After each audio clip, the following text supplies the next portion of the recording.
Fala galera, tudo bem com vocês? Então vamos dar início hoje às correções do Simulado Geral 1. Eu vou gravar para você as correções de questões relativas ao curso de certificação Ambima CPA 20. Eu sou o professor Cláudio e quero com estas correções te ajudar a passar de primeira nessas provas de certificação Ambima, tá ok? Estes materiais estão presentes tanto no e-book Apostila, que contempla todo o conteúdo que eu escrevi aí sobre os principais assuntos que caem na tua prova de certificação da CPA 20, bem como no e-book só de simulados, que eu também escrevi, que contém 1007 questões relativas à prova de CPA 20. Estas questões, muitas delas são inéditas, muitas delas são elaboradas a partir das minhas experiências ao longo destes 12 anos como professor de cursos preparatórios para a Ambima e também a partir das provas que já foram feitas, das conversas com os meus alunos, nas trocas aí entre as conversas com os alunos que fizeram as provas e perceberam as questões que estão caindo e também pelas muitas certificações que eu mesmo já fiz ao longo da minha carreira como gerente de instituições financeiras que fui, agente autônomo, que me propiciaram aí o entendimento e o aprendizado sobre todo esse mercado financeiro. E agora quero te ajudar a passar também nessas certificações que vão te ajudar na carreira, né? A ser um gerente melhor, a falar de investimentos, a ter mais coragem, a ter mais conhecimento e segurança para falar sobre investimentos com os teus clientes, com os teus associados aí na tua agência, tá ok?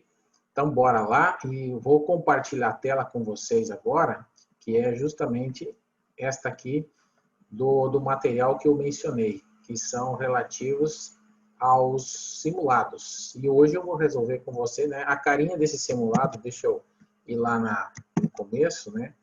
A carinha desse simulado é mais ou menos assim, ó. Então, você vai ter aqui, né, título dele, ó, Apostila CPA 20, né, com a nossa logo aqui da empresa, e aqui os 7 módulos, né, a gente também tem testes rápidos, atividades exclusivas, simulados com gabaritos, os comentados com vídeos agora, né, esses vão ficar disponíveis através do QR Code dentro da apostila, então é só você apontar a câmera do teu celular para o QR Code que você já vai ser levado para um link do YouTube para poder assistir os vídeos com as explicações. Nos cursos presenciais para cooperativas de crédito via Sescope, a gente trabalha todos esses conteúdos aqui que eu vou falar para vocês. Então, é uma apostila com conteúdo bem denso, bem completo, um conteúdo muito rico que eu construí para vocês, olha só, um design muito legal, e tem informações não só sobre a prova, mas também sobre o que você precisa de mindset para conseguir se preparar mentalmente para fazer essa prova. Não só com conhecimento, mas especialmente unindo corpo e mente. Então, aqui nós temos o sumário, né, com todos os módulos, e aqui os simulados gerais, que é onde eu vou me atentar. Cada módulo tem o seu simulado também e as suas atividades. Mas eu vou atentar aqui aos simulados gerais. Então, hoje nós vamos resolver o simulado geral 1. Cada simulado geral tem 60 questões, que é a mesma quantidade que cai na tua prova. Essas 60 questões eu vou resolver com 2 vídeos de 30 questões, para não ficar muito extenso, né? Então eu vou quebrar no meio aí. E vou começar então aqui pelo simulado geral 1, questão número 1, e vou explicando aqui, você vai assistindo, em qualquer coisa você para o vídeo, volta no assunto, por isso que é bom ter a apostila em mãos, porque daí você pode ir acompanhando o conteúdo, né, onde eu explico, onde eu escrevi lá os conceitos, e é muito interessante para que você possa entender cada vez melhor, né? Bem, bora lá então para a questão número 1, tá joia? Procedimento obrigatório nos fundos cujo objetivo é evitar a transferência de riqueza entre os cotistas. Bem, eu gosto muito de, ao longo aqui das nossas explicações, eu vou sempre falando coisas que possam ajudar vocês a resolver outras questões também. Então, o primeiro ponto é observar sobre o que a questão está pedindo. A questão aqui fala sobre marcação a mercado, né, que é aquele procedimento em fundos de investimento que visa precificar a valor de mercado os ativos que compõem o fundo. Nesse caso, e o objetivo disso é evitar a transferência de riqueza entre os cotistas, para que aquele ganho que você teve na cota, ele seja contemplado na cota, para que quando você resgatar o dinheiro, para que você realmente saia com aquele ganho, né? Se não houver marcação a mercado, você pode estar saindo no prejuízo, né? E aí isso não é interessante. Então, o objetivo aqui, a pergunta é sobre marcação a mercado, né?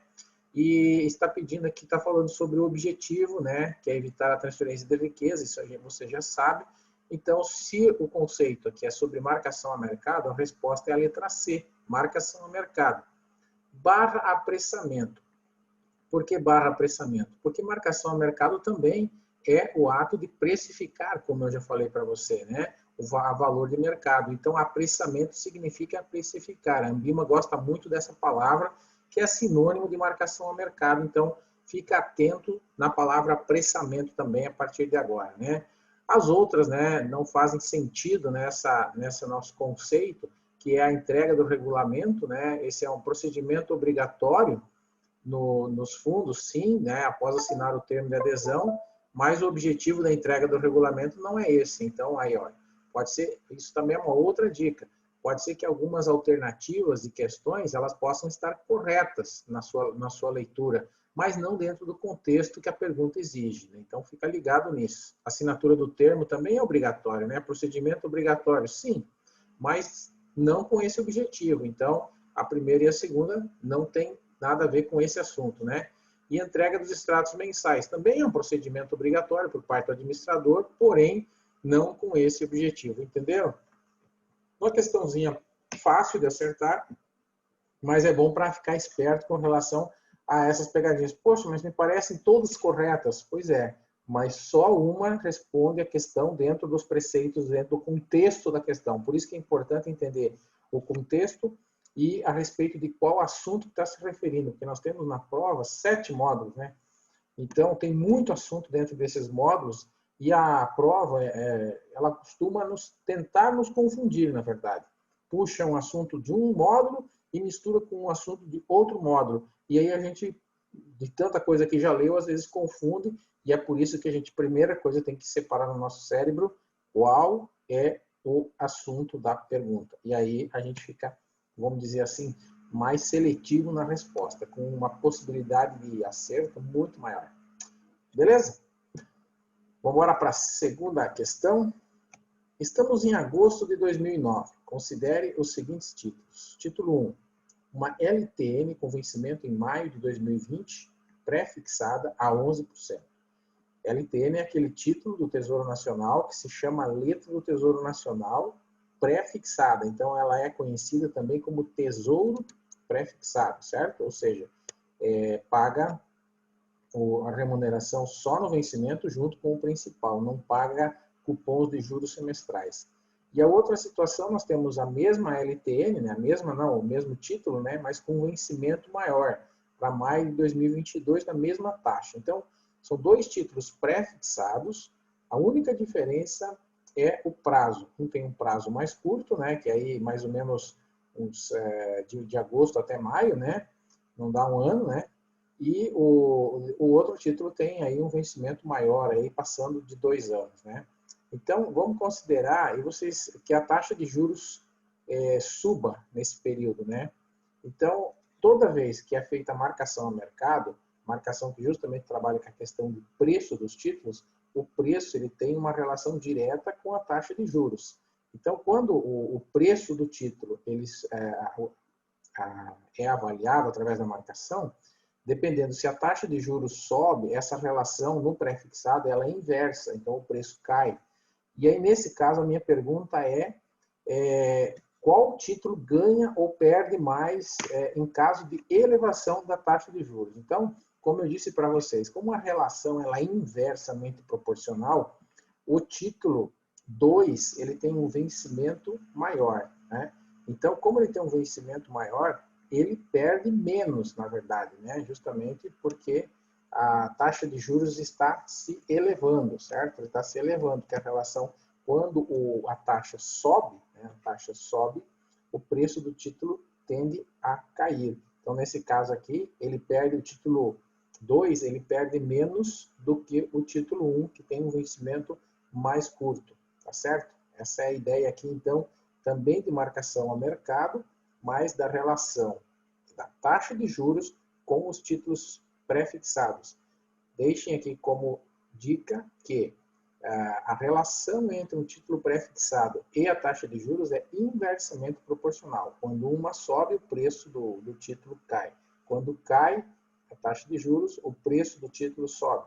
Olhem lá o conceito de preço único, de PU, dentro do módulo de títulos públicos federais. Aí você vai conseguir verificar como que se calcula o PU e, a partir do PU, entender essa relação de inversamente proporcional.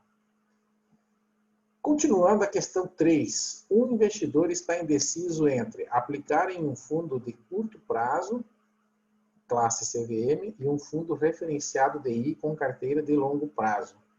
Ele quer entender a diferença entre eles. E você explica o quê? Então, são perguntinhas muito boas com relação na prova, né? Que geralmente a prova faz para justamente ver se você, como gerente ou futuro gerente de banco, entende essas questões, né? E quando a gente fala de fundo curto prazo aqui e longo prazo, aqui ele está falando de classificação CVM, tá? Porque nós temos a classificação também para efeito de tributação, que aí o curto prazo e o longo prazo tem uma outra abordagem. Aí a questão menor que um ano é curto prazo, maior que um ano é longo prazo. Isso para efeito de tributação. Classificação CVM, então a classificação de curto prazo é diferente, né? Carteiras com até 60 dias e os títulos com até 375 dias, tá certo? Essa é a classificação de curto prazo para classificação pela CVM. Então, ele quer saber aqui, entender a diferença. Bem, a letra A diz assim, o fundo de curto prazo corre menor risco de crédito e maior risco de mercado e tem maior tributação. Então, vamos lá, o fundo de curto prazo corre menor risco de crédito, né? Isso aqui não dá para dizer porque nós não temos aqui quem é o emissor, né? Mas geralmente, né, os emissores dos títulos, né, vai depender muito dos títulos que esse fundo está investindo, né, se são com bons ratings ou não. Maior risco de mercado, aí não, né? O maior risco de mercado, ele está incorrendo é o fundo de longo prazo, porque fica mais tempo exposto à oscilação de preços ou taxas de juros. Então, não é essa questão, porque maior risco de mercado, não, menor risco de mercado. Letra B, o fundo referenciado DI longo prazo corre maior risco de crédito e mercado, mas paga menos imposto de renda se ele permanecer acima de 360 dias no investimento. Isso é verdade, né? Se ele ficar mais de um ano, ele paga menos imposto, né? E o fundo tem maior risco de mercado, como eu havia mencionado na alternativa A, né? O risco de longo prazo, o risco de crédito, né? Como eu falei, vai depender da questão dos ativos, né? Mas nesse caso também não está errado eu dizer que ele corre o maior risco de crédito, já que ele vai ficar mais tempo exposto a esse ativo. Então, está correto a letra B. A letra C não é porque está dizendo os dois fundos correm risco de crédito de mercado iguais, né? Não, porque a gente já disse que corre um risco maior, né? Diferindo apenas na tributação. Isso não é verdade. O risco, principalmente o risco de mercado, é diferente. O longo prazo corre um risco maior. As cotas de fundo de curto prazo têm maior volatilidade que as cotas de um fundo referenciado. Não, isso não é verdade. Cotas de curto prazo investem geralmente em Selic, em DI, ou seja, tem baixa volatilidade, indicado para investidores conservadores, então as cotas oscilam um pouco, né? Muito próximo aí da variação desses benchmarks, tá certo? E o fundo referenciado também. Então, não tem, o curto prazo não tem mais volatilidade que o referenciado. Aliás, a volatilidade dos dois é muito semelhante. Questão número 4. Comparando um fundo de renda fixa com um fundo referenciado, é correto afirmar que... Então, tá. Vamos lá. Questão número 4. Ambos investem 80% do seu PL em ativos de baixo risco de crédito. O fundo de renda fixa, os fundos de renda fixa, né, nós temos aí os fundos de dívida externa, temos os de curto prazo, temos os referenciados, né, e temos os fundos de renda fixa simples. São os 4 tipos de classificação de fundos de renda fixa aí pela classificação CVM, né? Aqui ele está comparando, então, os fundos de renda fixa com o fundo referenciado, né? Ambos têm que ter 80% do seu PL investidos em ativo de baixo risco de crédito. Sim, isso é verdade. Todo fundo de renda fixa tem que investir em ativos de baixo risco de crédito, né? De preferência títulos públicos, né? Se for títulos privados, tem que ter um bom rating, ou seja, tem que ter uma qualidade de crédito boa, para ter um risco de crédito baixo, né? E 80% no mínimo do PL tem que estar investido nesse tipo de ativo. Então, essas são características aí dos fundos de renda fixa e dos referenciados. Ambos podem investir no máximo 50% do PL em títulos privados. Nada a ver, porque nós já respondemos que o percentual é no mínimo 80% e não é em títulos privados, né? É a maioria em título público, o que pode investir em privados, mas muito pouco, e tem que ser de boa classificação, como eu falei para vocês. Essa história aqui dos 50%, ele deve estar puxando lá dos fundos de crédito privado, né? E que daí não é no mínimo, não é no máximo, é no mínimo, né? Então fez uma misturinha aqui, não tem nada a ver com isso aqui. Letra C. Ambos podem investir até 10% do seu PL em ativos negociados no exterior, né? Na verdade, pode ser investido até 20%, então não é 10%, em ativos negociados no exterior. E a última alternativa, a letra D, ambos podem cobrar taxa de performance desde que previsto no regulamento. Na verdade, os fundos de renda fixa referenciados simples não podem cobrar taxa de performance. Da classificação aí de renda fixa, só os fundos de dívida externa que podem cobrar taxa de performance, né, se estiver assim previsto no regulamento. Mas os outros nem previsto podem estar porque não podem cobrar taxa de performance. Então, fechado, a número 4 é a letra A. Número 5 é a atribuição da Ambima, fiscalizar a fiscalização das instituições financeiras, né? Não, quem faz isso é o Banco Central, né? Não tem nada a ver com a Ambima. A Ambima não tem essa prerrogativa. Letra B, condução dos processos de autorregulação das instituições e dos mercados. Essa é a certa, né? A Ambima tem muita relação com essa palavrinha aqui, autorregulação, né? Então, se nós temos autorregulação, nós temos a Ambima, que a Ambima, na verdade, um dos objetivos é justamente a autorregular o sistema, né? Autorregular quer dizer, ela foi criada pelos próprios bancos, pelas próprias cooperativas, para fazer a regulação aí do mercado, né? Então, aqui, ó, mercado e instituições, tá certo? A letra C não é porque está dizendo a regulação e controle das bolsas de valores. Não, nada a ver, porque quem faz isso é a CVM, tá certo? Então, anota aí, quem faz isso é a CVM. E a primeira aqui, né, quem faz isso é o Banco Central. Então, eu gosto de deixar sempre corrigindo as que estão erradas, para depois eu lembrar a resposta certa, né? Lembrar por que as outras não são. Porque lembrar da que está certa é fácil. Agora, lembrar das outras por que não são, é mais difícil. E letra D, realização de campanhas públicas para promover investimentos em ações. Isso aqui também é quem faz é a CVM, tá certo? Então, não é exatamente uma atribuição da Ambima, já que a Ambima trabalha com a autorregulação, né, com educação financeira, e ela não fala só do investimento em ações, né? Ela promove aí os diversos tipos de investimentos que nós temos no Brasil. Tá joia? Então, essa é a ideia aqui da Ambima. Questão número 6. Né? As cotas do fundo XX oscilam mais que as cotas do fundo XY. O que significa isso? Na questão número 6. Bem, vamos pensar assim.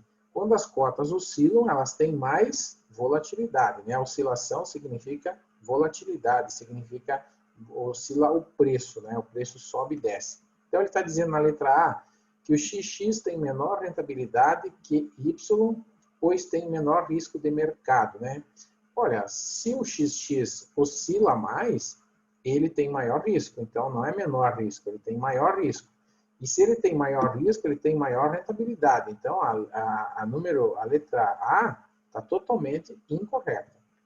A letra B, Y tende a ter maior rentabilidade. Já está errado, porque é o contrário, justamente como nós falamos na letra A.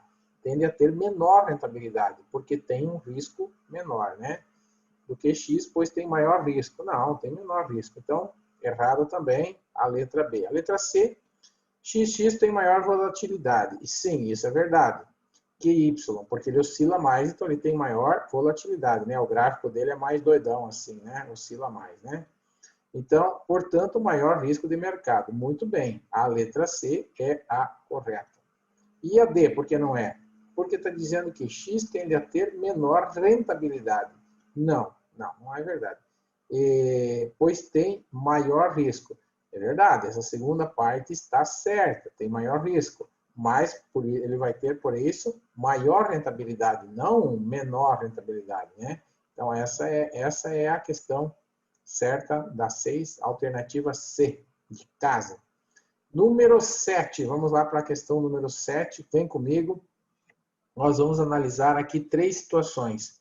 O seu cliente observa que o Ibovespa, né, o índice da Bolsa do período, teve alta de 10%, enquanto o fundo de ações Bull, né, teve alta de apenas 8%. Você esclarece que, então vamos lá, fundo de ações Bull. Bull é o nome do fundo, todo fundo tem um nome, então isso aqui não interessa na resolução da questão. O que interessa é que é um fundo de ações, tá certo? Então vamos lá.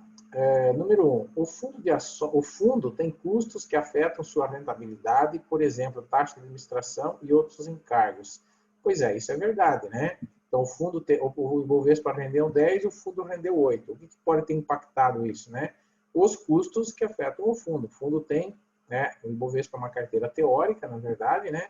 E o fundo é uma carteira real que tem custos, né, de taxa de administração, pode ter taxa de performance por ser um fundo de ações, e então isso pode ter pode e afeta diretamente o valor da cota e a rentabilidade. Então, o número 1 está certa. Número 2, o gestor não aplica 100% da carteira em ações. Um percentual da carteira está aplicada em outros títulos. Então, como vocês sabem, para ser um fundo de ações, ele precisa ter no mínimo 67% da carteira composta por ações, ou seja, não precisa ter 100%, né? Então, esses outros 33%, o gestor pode aplicar livremente aí, conforme a política de investimento do fundo. E isso também pode refletir aí no desempenho, com certeza. Então, por isso que está certo, né? Dependendo do que o gestor coloca, né? Isso pode influenciar para cima ou para baixo a rentabilidade desse fundo, tá certo? Da mesma forma que se ele colocasse aí 99% de ações, isso também poderia ser positivo ou negativo, dependendo do comportamento, do tipo de ações que ele coloca na carteira, tá certo? Então, não existe aí uma resposta que seja assim, o que é melhor, né? Depende muito da habilidade do gestor para atender a política de investimento do fundo, dentro do perfil de investimento dos investidores, para que seus objetivos, para que o seu lucro seja conquistado, né? Guia número 3, o Ibovespa é uma carteira teórica sem impostos e a cota do fundo de ações é publicada líquida de tributos, né?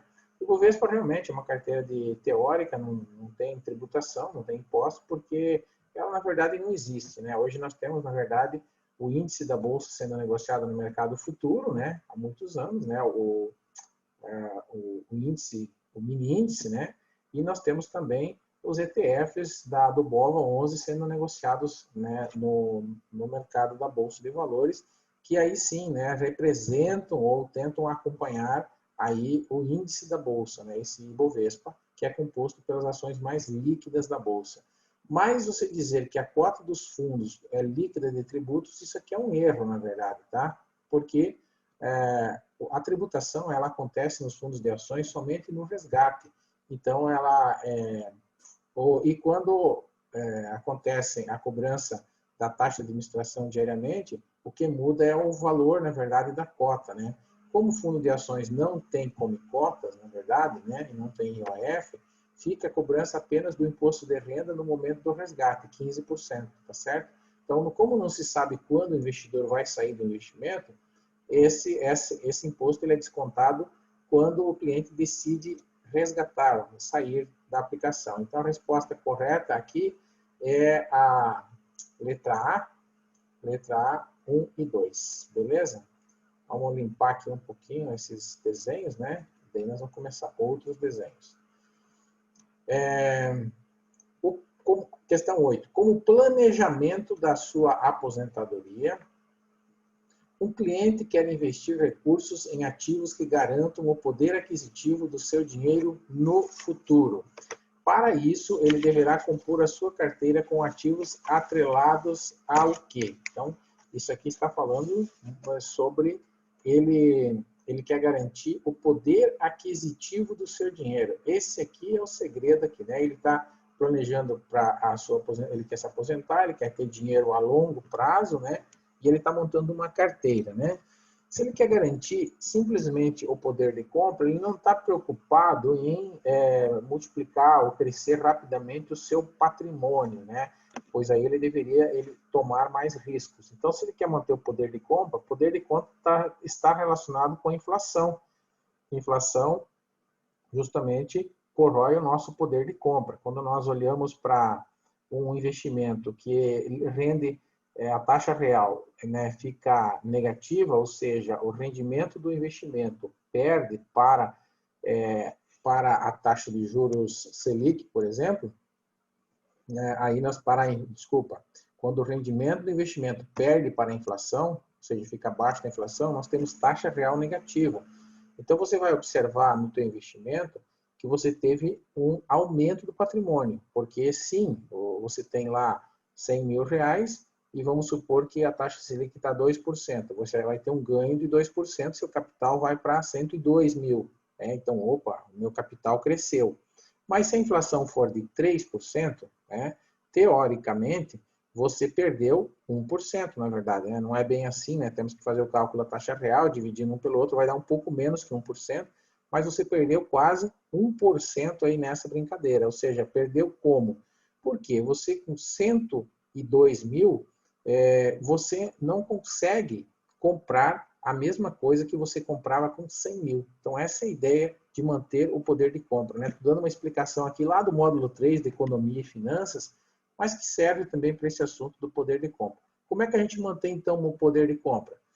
Você tem que acompanhar pelo menos o índice de inflação. Quais são os índices de inflação no Brasil? IGPM e IPCA, tá certo? Os dois são índices de inflação, isso é verdade. TR não tem nada a ver, DI não tem nada a ver, Selic não tem nada a ver, tá joia? Qual a diferença entre os dois aqui? Dá uma olhada lá no módulo 2 também, no comecinho, índice de inflação, né? IGPM é uma prévia da inflação e o IPCA é o índice oficial da inflação, né? E aqui não vem ao caso a diferença entre os dois, mas dá uma olhada para ver se você lembra desse conteúdo, né, que vai te ajudar na prova. Joia, né? Uma boa questão, tá certo? Eu sempre estou comentando questões adicionais aí sobre as questões para a gente lembrar, né, de todo o conteúdo. Número 9. O investidor quer investir em um título privado emitido por uma empresa de capital aberto para capital de giro de sua empresa. O que você sugere? Esse tipo de questão tem caído cada vez mais na prova, né? Pedindo a sua opinião como gerente, como se você estivesse atendendo realmente um associado ou um cliente na tua agência e pede a tua opinião, né? Então, isso aqui é justamente o que mais acontece no dia a dia de um gerente bancário, né? Vamos dizer assim, mostrar para o cliente, a partir da constituição do seu perfil, quais são as alternativas de investimento que esse investidor tem à sua disposição, né? Então, você aqui tem alguns elementos, por exemplo, título privado emitido por empresa de capital aberto. Então, não é um título emitido pelo governo, tá? Empresa de capital aberto, certo? Ou seja, negociado na bolsa, para capital de giro, tá certo? Olha, um dos únicos títulos para capital de giro, quando a gente fala capital de giro, a gente pensa em algo para curto prazo, no máximo em 1 ano, tá? E o título privado que atende essas características é justamente a nota promissória. Então, porque a nota promissória, qual que é a característica da nota promissória? O prazo máximo dela é de 1 ano. Então, anota aí, o prazo máximo da nota promissória é de 1 ano, e o mínimo 30 dias. Então, para capital aberto, que é o caso aqui, né? Capital fechado é 6 meses, é menor ainda. Então, está dizendo aqui, ó, porque o seu prazo máximo de vencimento é de 1 ano. Então, essa é a resposta certa, bom? Nota promissória. Não é a debênture, por quê? Porque já separa aí na tua cabeça, a debênture é para longo prazo. Debênture não é para capital de giro, porque o prazo mínimo da debênture é 1 ano. Então, bem o contrário da nota promissória. Então, quando falar debênture é para longo prazo, né? Então, está dizendo aqui, ó, uma debênture com vencimento de no mínimo 1 ano. Sim, isso aqui é verdade, a debênture tem vencimento mínimo de 1 ano, tá certo? Mas se ele quer para capital de giro, ele não pode deixar uma... A debênture geralmente tem prazos aí de 5 anos, na verdade, né? 5 anos, o capital de giro já girou várias vezes, né? É justamente se chama capital de giro, porque gira. Então, eu não posso esperar tanto tempo né, para pôr a mão na grana aí. Uma debênture incentivada, porque é isenta do imposto de renda. Mesma coisa, debênture incentivada é isenta de impostos, sim, mas o vencimento mínimo da debênture é 4 anos. Então, não vale a pena também para essa pessoa, para essa empresa que quer para capital de giro. Ou uma debênture, porque serve tanto para capital de giro como para investimento de longo prazo, né? Aqui está tentando se confundir entre a debênture e a nota promissória. Na verdade, não. Sempre na prova, debênture a longo prazo, nota promissória a curto prazo. Beleza? Anota as dicas aí e bora passar na prova de primeira. Beleza? Tá gostando? Então, bora para a questão número 10, tá certo? Um fundo que possui média igual a 18, né? E risco igual a 8. Tem 95% de probabilidade de obter rendimento entre. Muito bem. Questão do módulo. Que módulo? Módulo 7, né? Questão do módulo 7. Gestão e performance de riscos, tá certo? Qual é esse assunto aqui? Aqui nós estamos falando da curva de distribuição, ou também conhecida como curva de Gauss, né? Lembra lá dos 68, 95 e 99. Então, quando eu uso, esses percentuais já são pré-definidos pelos estatísticos. Quando que eu uso essa probabilidade? Quando eu uso um desvio padrão somado à média, diminuído da média, eu tenho uma probabilidade de 68%. Quando eu uso 2 desvios, eu tenho uma probabilidade de 95%. Então, se está falando 95%, eu tenho que pegar e somar 2 vezes o desvio padrão, a média, e diminuir 2 vezes para encontrar o intervalo de confiança. Então, vamos lá. Qual que é a média? A média é 18, né? Média 18, então eu tenho que pegar 18, certo? 18 mais. Quanto que é o desvio padrão? Desvio padrão é o risco, ó. Risco é desvio padrão. Então, eu somo 2 vezes o número 8, tá? Então, é 18 mais 8 mais 8, tá certo? E aqui eu tenho 18, que é a média, tá? Menos 8, tá? Menos 8. Tem que somar 2 vezes e diminuir 2 vezes. Por que 2 vezes, Cláudio? Porque 95%, eu quero uma probabilidade de 95%. Então, os estatísticos mandam eu usar 2 vezes o desvio padrão. Muito bem. Aqui eu tenho, então, na verdade, 34, né? Que são aqui 16 mais 18, eu tenho 34. E aqui eu tenho o número 2, né? 18 menos 16, número 2. Então, existe a probabilidade 95% de chance desse fundo oscilar de 2% até 34%. Resposta certa, letra D de dado. Tá joia? Espero que você tenha compreendido. Qualquer coisa, vá lá. Módulo 7, distribuição normal, é este assunto aqui. Tá bom? Probabilidades. Ah, Cláudio, se aqui fosse 99%, aí eu somaria 8 mais 8 mais 8, ou seja, eu somaria 3 vezes o número 8 e diminuiria 3 vezes o número 8, né? Provavelmente iria dar 8, menos 8 e 42. Essa seria provavelmente a... Não sei se é... Não, aqui daria 3 vezes 8, 24. 24 mais 18, 42, né? E aqui daria 3 vezes 8, 24. 24 menos 18 daria 6. Não teria a resposta correta. Daria entre 6 e 42, tá? Mas só para você ver, dependendo do percentual, é a quantidade de vezes que você usa o nosso querido desvio padrão somado à média e diminuído da média aí, tá joia? Beleza? Assunto importante para a prova. Número 11. Atribuição do Banco Central, dentre outras. Qual que é a atribuição do Banco Central? Então, o Banco Central, né, o Banco Central do Brasil, né, esse é o banco dos bancos, né, é o principal executor das resoluções do Conselho Monetário Nacional. Então, quando a gente fala aqui em disciplinar as bolsas de valores, primeiro que o Banco Central não se mete nas bolsas de valores, né? Segundo que disciplinar é coisa do CMN, é coisa de quem manda. Então, o CMN manda, Bacen obedece. Executar as políticas monetárias. Essa é a questão certa. Executar. Né? Executar é uma das principais atribuições do Bacen. É fazer a coisa acontecer. Né? Políticas monetárias e cambiais são aquelas políticas que o CMN tenta implantar para manter a inflação baixa, para manter a taxa de juros baixa, e para manter a liquidez na economia, para que a economia possa se desenvolver muito bem, crescer. Então, letra B é a correta. Letra C, custodiar títulos privados como CDB. Nada a ver, né? Quem faz custódia de títulos é a própria B3, né? Ou o sistema Selic, se for título público. Então, nós temos aqui aquele conceito das clearing houses, né? Que fazem esse trabalho de custódia, de guarda dos ativos que compõem o nosso sistema financeiro nacional. E emitir títulos públicos como LTN e NTN. Não, os títulos públicos são emitidos pela Secretaria do Tesouro Nacional, né? Dentro do site do Tesouro Direto, então não é uma atribuição do Banco Central fazer esse tipo de negócio. Tem que ver isso. Ah, mas já foi, Cláudia, já foi, mas hoje não emite mais. Então tem que ficar ligado nisso.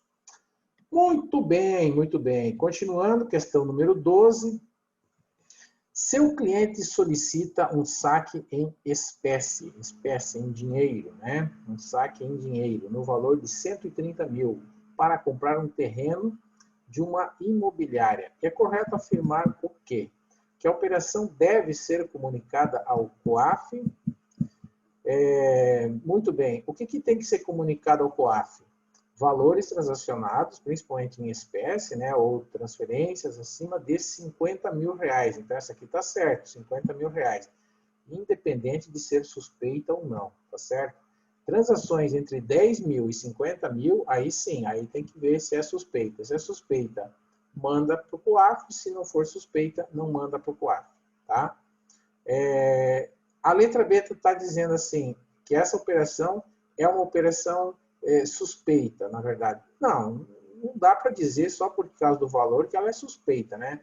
Aliás, para definir se uma operação é suspeita ou não, nós temos que fazer aí a verificação, né? Através do cadastro, visitas, fazer o KYC, conhecer o seu cliente, verificar se existe compatibilidade de valores aqui, né? Com relação ao ganho da movimentação, para daí sim tomar a decisão de encaminhar ou não ao COAF, tá certo? Ou se o cliente se recusar a responder alguma coisa ou atualizar o cadastro, então há uma percepção, há um feeling do gerente aí para que ele possa identificar operações ou transações que sejam suspeitas, né?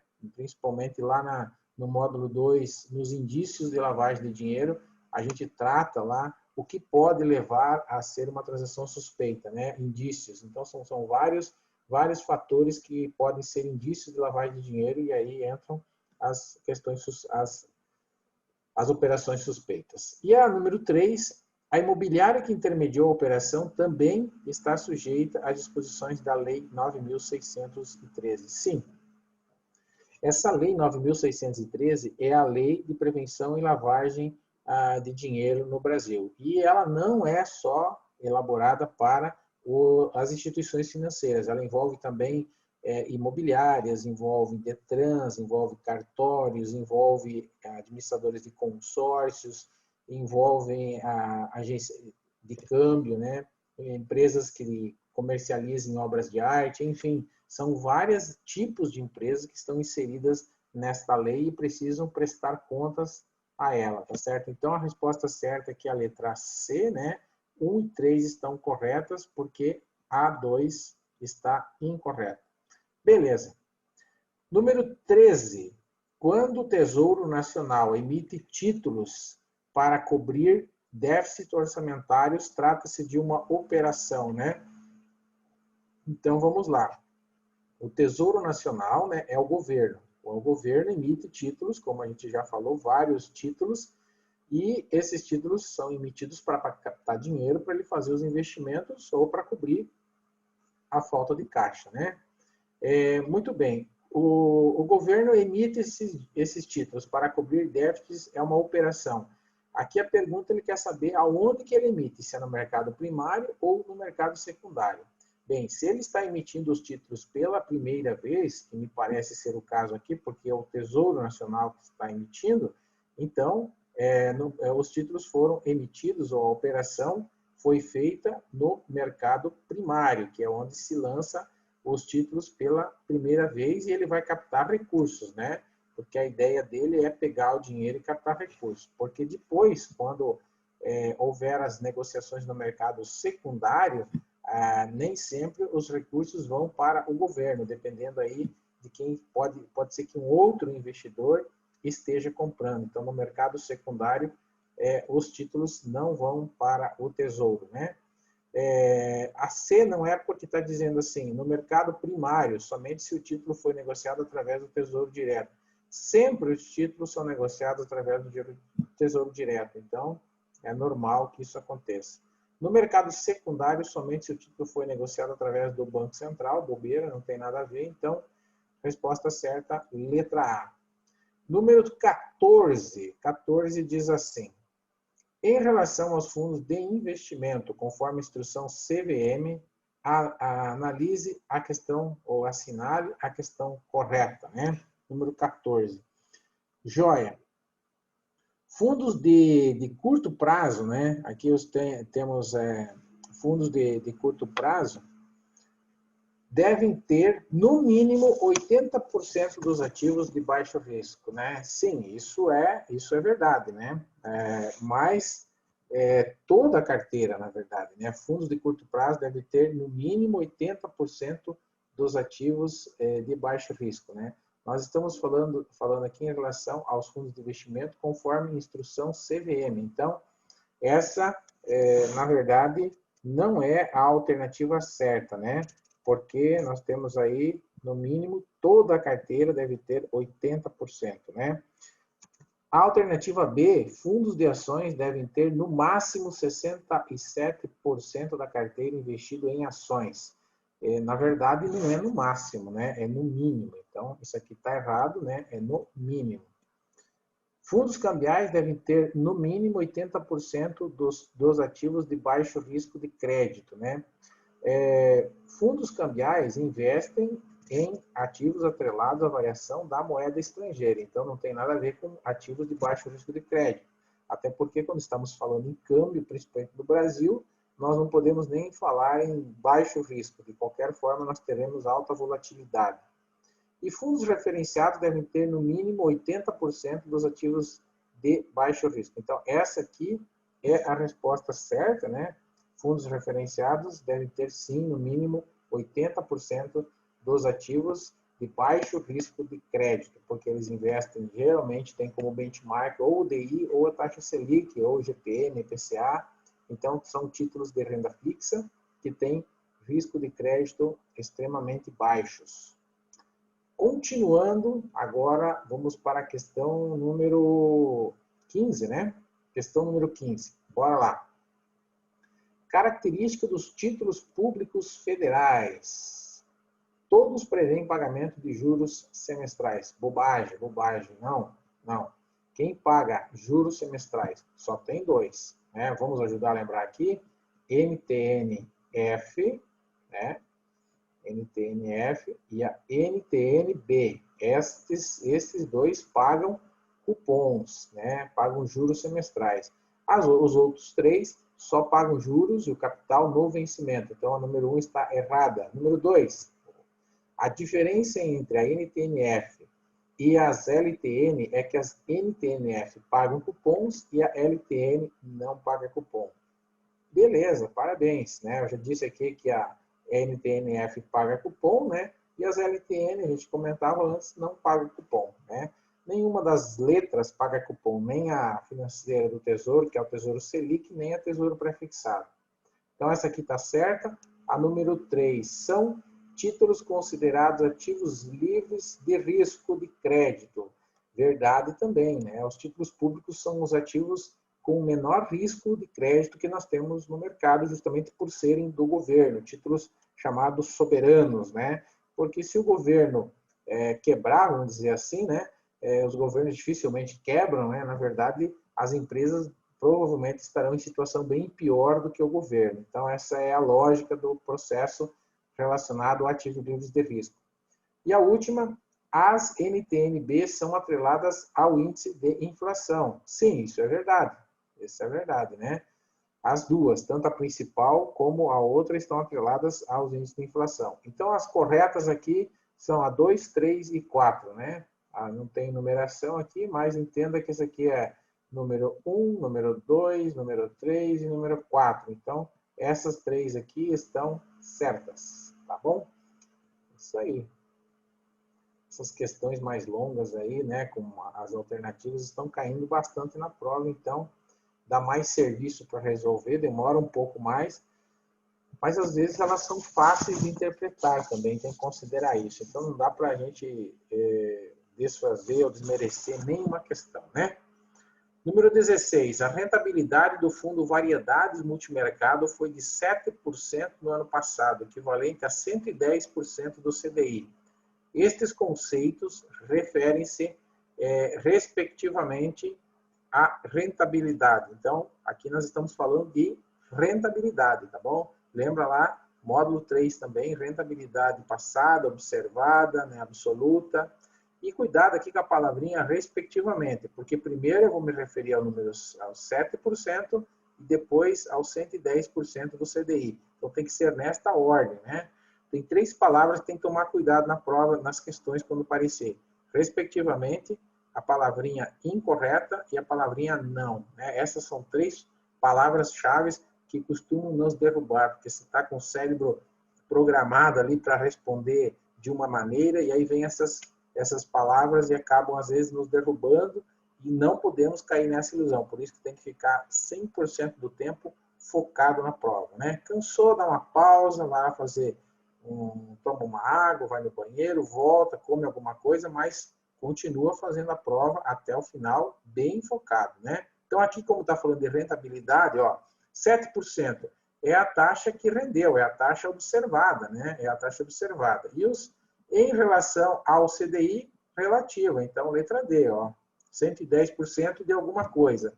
110% do benchmark, que é o CDI. Então, relativa, beleza? Observada, que já aconteceu, e relativa, que é o 110 do CDI. Então, qualquer outra aqui não tem nada a ver, né?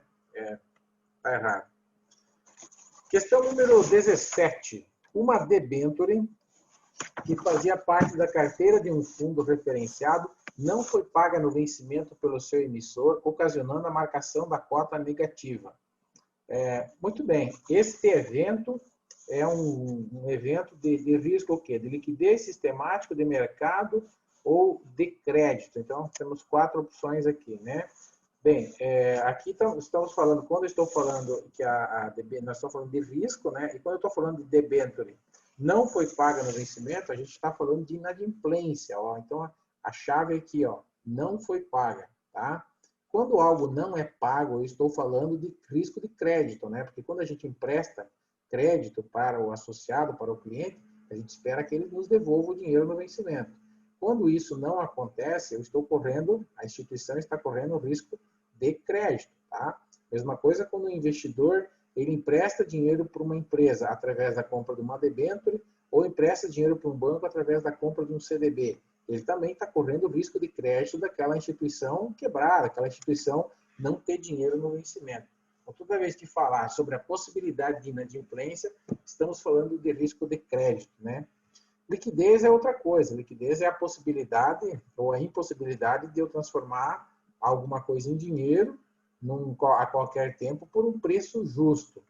O risco sistemático é o risco de mercado que atinge todos os ativos ao mesmo tempo. Por exemplo, essa pandemia do coronavírus, né? atingiu todos os ativos. E o risco de mercado trata da oscilação de preços dos ativos. Então, vejam que cada um tem um conceito diferente e não tem nada a ver com a resposta aqui, que tem a ver com risco de crédito, né? Letra D de dado. Número 18, questão 18. Falando em risco sistemático e não sistemático, já vamos entrar então nesse assunto agora, né? Questão número 18. A freada brusca das importações de minério de ferro por parte da China afetou os exportadores brasileiros, o que fez com que os preços das ações da Vale caíssem, né? Este evento está relacionado a qual risco, na verdade, né? Sistemático diversificável, sistemático não diversificável, não sistemático não diversificável ou não sistemático diversificável, né? Primeiro vamos retomar esse assunto. Então, está claro aqui que a questão é sobre risco de mercado, né? Vamos lembrar só o que é diversificação ou não, né? E o que a diversificação resolve. O risco sistemático, ele na verdade atinge, como eu falei, todos os ativos de um país ou de uma carteira, né? E aí eu tenho que esse risco sistemático, ele é não diversificável. Por quê? Nenhuma ação que eu for tomar de diversificação vai resolver ele. Se está ocorrendo uma pandemia, não adianta eu trocar a ação da Gol pela ação da Azul, que não vai resolver, provavelmente não vai resolver nada, né? Então, é isso que a questão aqui quer dizer. Agora, a gente chama o risco sistemático de não diversificável, justamente porque ele não tem como, a diversificação não resolve esse problema, né? Nesse caso aqui, a freada brusca das importações de minério de ferro afetou os exportadores, o que fez os preços das ações da Vale cair.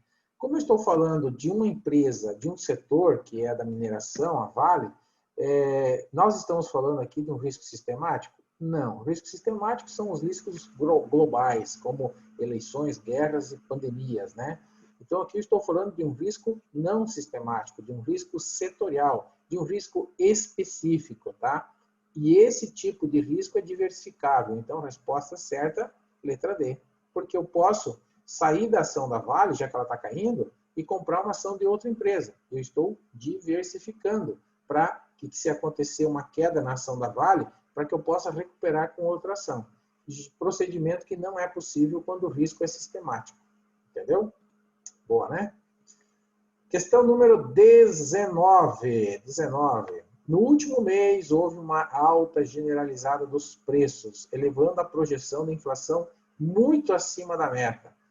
O que o Copom deve fazer na próxima reunião? Então, aqui nós estamos falando de política monetária, né? Aquelas políticas do redesconto, né? Taxa do compulsório, comprar e vender título público. Aqui nós estamos falando deste assunto. Aqui está ocorrendo uma alta de preços.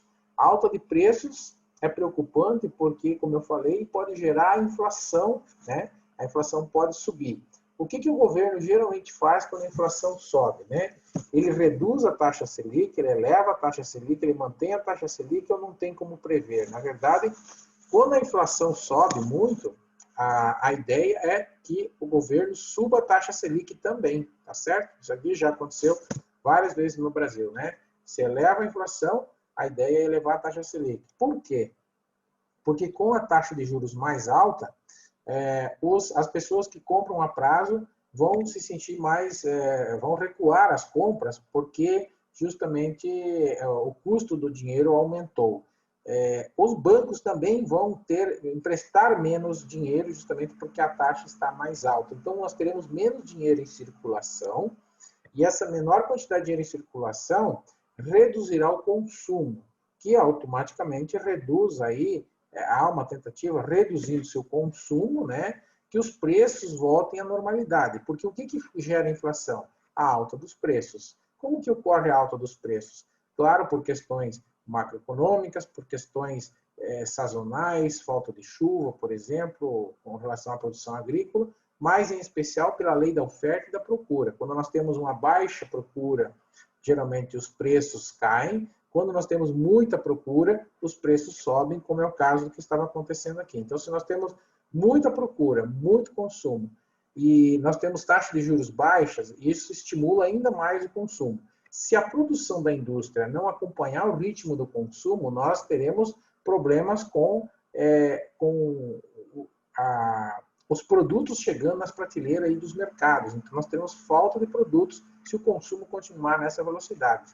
E aí, para evitar que isso aconteça, às vezes, como a produtividade não acompanha, o mercado aumenta os preços. E aumentando os preços, ocorre a tal da inflação. Então, essa é a correlação entre o consumo e a inflação, e o remédio para combater isso é elevando a taxa de juros, que no Brasil a gente sabe muito bem como é este assunto aí. Questão 20.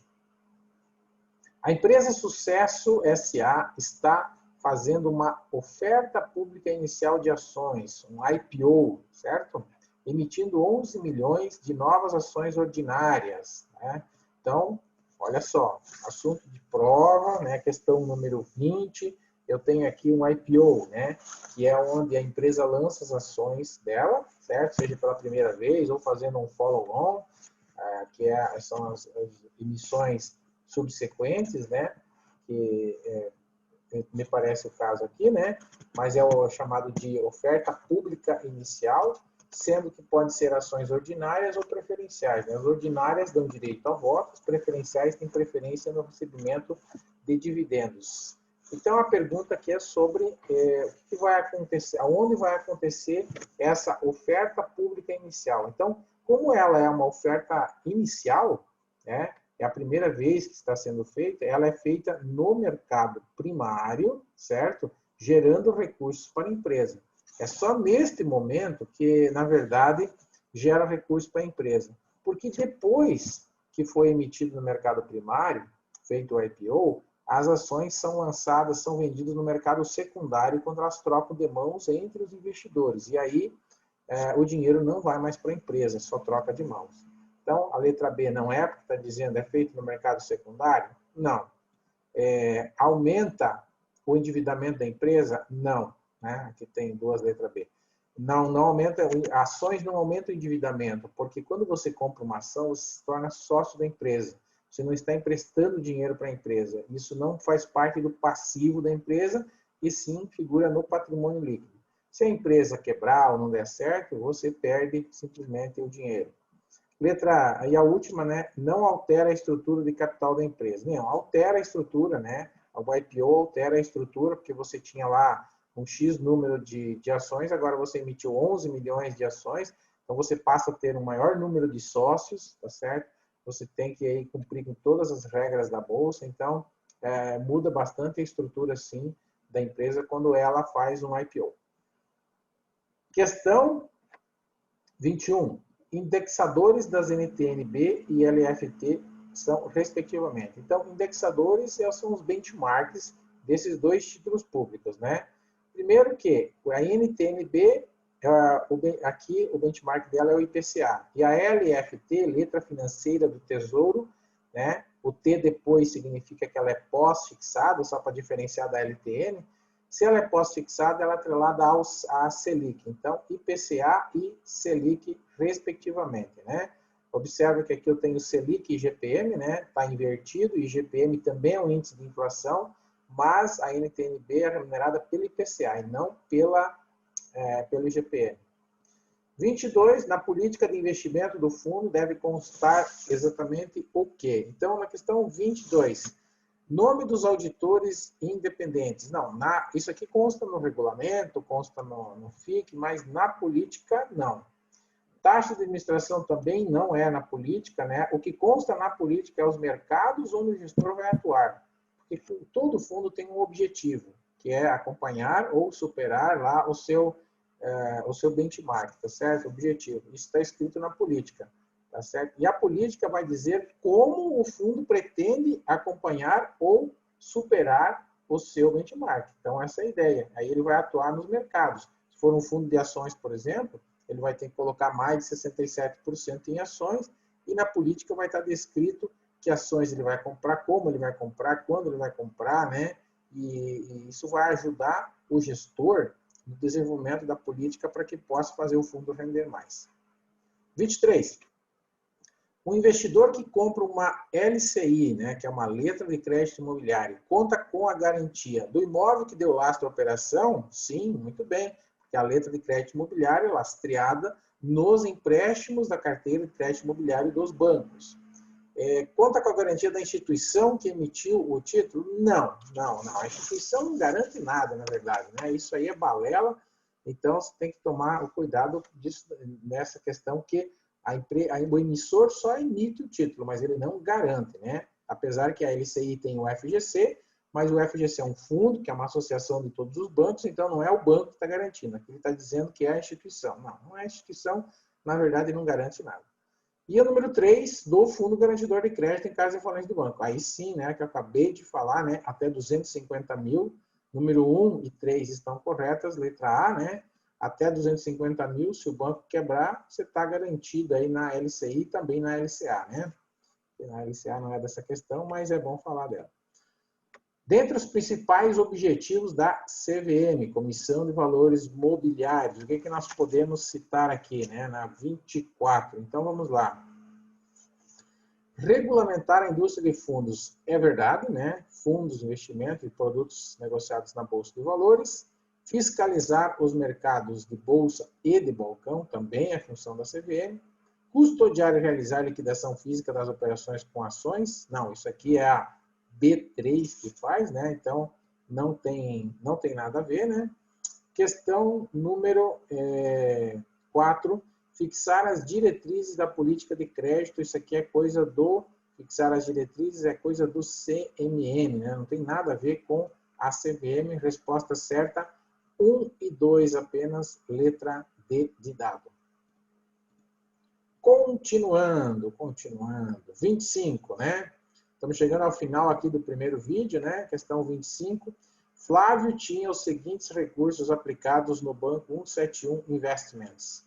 88 mil em conta corrente, 50 mil em um PGBL, 30 mil em um CDB pré-fixado, 45 mil em um fundo de renda fixa referenciado. Nessa semana, o Banco Central decretou a intervenção no Banco 171 Investimentos. Qual é o valor que o Flávio receberá do FGC? Então, nós temos que lembrar aqui quais são os valores cobertos pelo FGC. Conta corrente, sim. PGBL, não. Né? CDB pré-fixado, sim. Não importa se é pré ou pós, é CDB, importa é o emissor. E fundo de investimento, não. Então, nós temos aqui 88 mil do conta corrente, 30 mil do CDB, 118 mil, resposta certa, letra B de bola, né? Letra B de bola. Entenderam? É só somar os dois aqui, que é a conta corrente. O que tem cobertura do fundo garantidor? Para a prova, em geral, poupança, conta corrente, CDB, né? LCI, LCA, são os produtos de emissão bancária. O único que não tem cobertura é a letra financeira, né? O DPGE também tem cobertura, mas é até 20 milhões, então a cobertura maior. Ou seja, esses são os principais produtos aí que caem na tua prova, que tem cobertura do Fundo Garantidor de Crédito, que não é um órgão do governo, né? É uma associação privada constituída pelos bancos para se proteger em casos de falência. 26. Comparando notas promissórias e debêntures, é correto afirmar o quê? De novo, aí comparando as duas, né? Letra A. A debênture é um título de capital e a nota promissória é um título de dívida. Título de capital é como se fosse ações, né? Ou seja, onde a gente não tem uma dívida com o debenturista. Isso não é verdade, né? Porque a debênture é um título de dívida como a nota promissória. Título de dívida é como que eu expliquei antes. Quando a empresa emite esse título, ela está se endividando, consta no seu passivo e ela fica devendo para quem comprou essa debênture.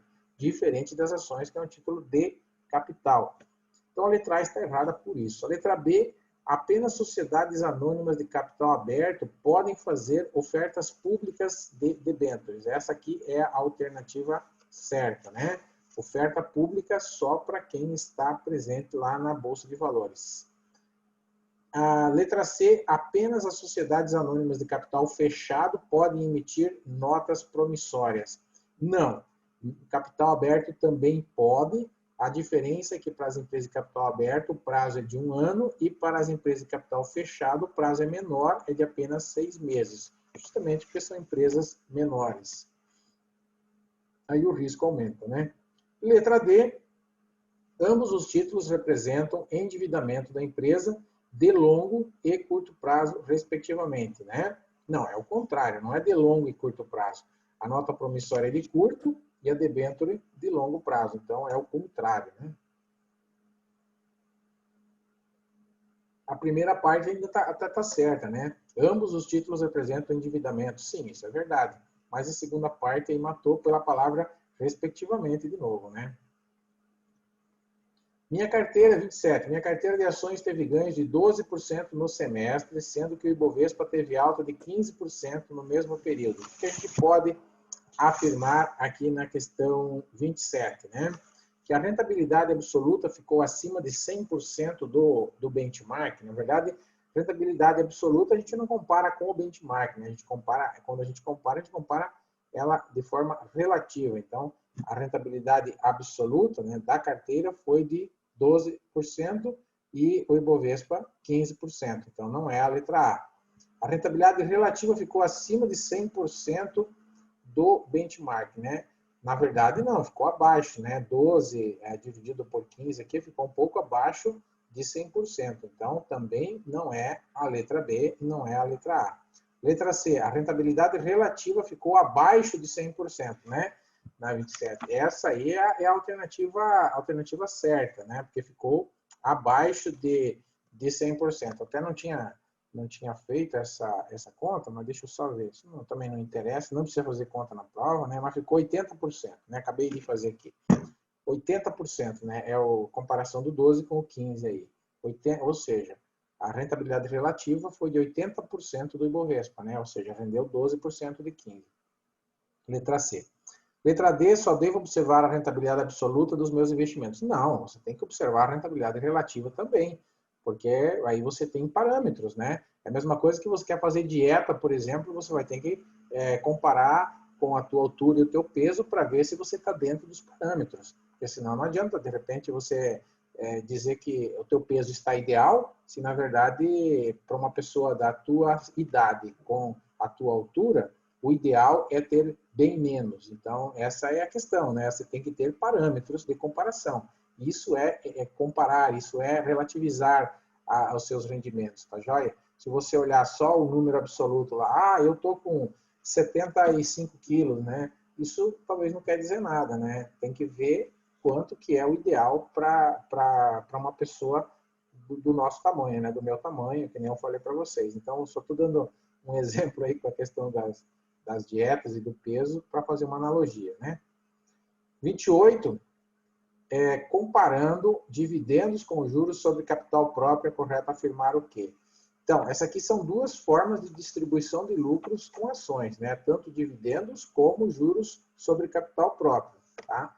Então, eu já respondi a questão, né? Ambos representam distribuição de lucros aos acionistas. Resposta certa, a letra C, né? Mas vamos ver por que não é a letra A. A letra A diz assim: os dividendos são pagos aos acionistas ordinários, enquanto os juros são pagos aos acionistas preferenciais. Bobagem, né? Tanto dividendos como os juros sobre capital próprio são pagos tanto para os ordinários como para os preferenciais. A diferença é que uns têm direito a votos, outros não, tá bom? A letra B, ambos são isentos de imposto de renda. Não, isso não é verdade, porque só os dividendos são isentos. O juro sobre capital próprio, também conhecido como JCP, ele gera imposto a pagar para o acionista de 15%. Então, não é isento, né? A empresa pode usar esses 15% para abater na sua base de cálculo para pagar menos imposto de renda, mas para investidor não são isentos. E a letra D não é, porque diz assim: o pagamento de juros é obrigatório, enquanto dividendos é uma alternativa. Nenhum nem outro, né? Ambos são alternativas que a empresa tem. O que é obrigatório é que a empresa precisa distribuir no mínimo 25% dos lucros todo ano. Esse é obrigatório, tá? Seja de uma forma ou de outra, juros sobre capital próprio ou dividendos, beleza? Mas não é obrigatório ser de uma forma, ou só dividendos ou só juros sobre capital próprio, tá? Questão 29. Um fundo de investimento será considerado de longo prazo para efeito tributário se, tá? Então, aqui nós estamos falando de novo dos prazos dos fundos, né? E aqui eu estou falando para efeito tributário. Então, regra da Receita Federal, né? Mais que um ano longo prazo, menos que um ano curto prazo. Então, aqui vamos ver qual que é a certa. O vencimento mais longo for superior a 365 dias, né? Não é o vencimento mais longo, tá? O prazo, na verdade, né, acerta aqui, o prazo médio da carteira tem que ser superior a 365. A resposta certa é a letra C. Então, não é o vencimento mais longo que tem 365 dias, né? Toda a carteira tem que dar mais de 365 dias para ser considerado longo prazo. Todos os ativos que compõem a carteira tiverem vencimentos superior a 375 dias, né? Pode até ser que sim, que todos os ativos tenham esse vencimento superior a 375 dias, mas isso não é a resposta correta, porque é a partir de um ano. Esses 375 dias é a questão lá dos títulos de curto prazo de acordo com a classificação CVM. Então, eles misturaram aqui, não tem nada a ver também nessa questão. Bora lá que está errada, né? E a D não é porque a composição da carteira não variar durante 365 dias, isso aqui é bobagem, né? Porque vai variar, né? Mesmo sendo de fundo talvez de renda fixa, mas ele varia, né? Então o preço varia, né? E a última questão deste vídeo aí, né? Que eu tenho para vocês, a questão número 30, que é exatamente a metade deste simulado geral 1, diz assim: são atribuições do Conselho Monetário Nacional. Então, questão número 30. Definir a meta da taxa da inflação. Opa, isso é verdade, né? Definir a taxa Selic. Não, né? Quem define a taxa Selic é o Copom. Isso aqui é uma pergunta bem tradicional já na prova, né? E não, é o Copom que define, não é o CMN. E a outra, disciplinar todos os tipos de crédito. Então, resposta certa, 1 e 3, fácil, letra C, essa aqui de lembrar. É só não confundir que a taxa Selic é com o Copom e o resto é com o CMN. Lembra as palavrinhas-chave que eu coloquei lá no quadro, né? Eu fiz um quadro resumo com as palavras-chave para cada um dos integrantes do sistema financeiro. Então, CMN tem as palavras ligadas com a autoridade, com quem manda, né? E o Bacen, as palavras ligadas com quem executa, com quem fiscaliza, bem como a CVM, a SUSEP e a Previc. Então, revise os conteúdos relativos a este módulo 1 também, né? Então, aqui nós tivemos várias perguntas de todos os módulos, né? Misturadas. Espero que você tenha curtido e aguarde o próximo vídeo para nós terminarmos essa primeira correção aqui do simulado geral 1 deste e-book das questões da CPA 20. Um abraço a todos e até o próximo vídeo.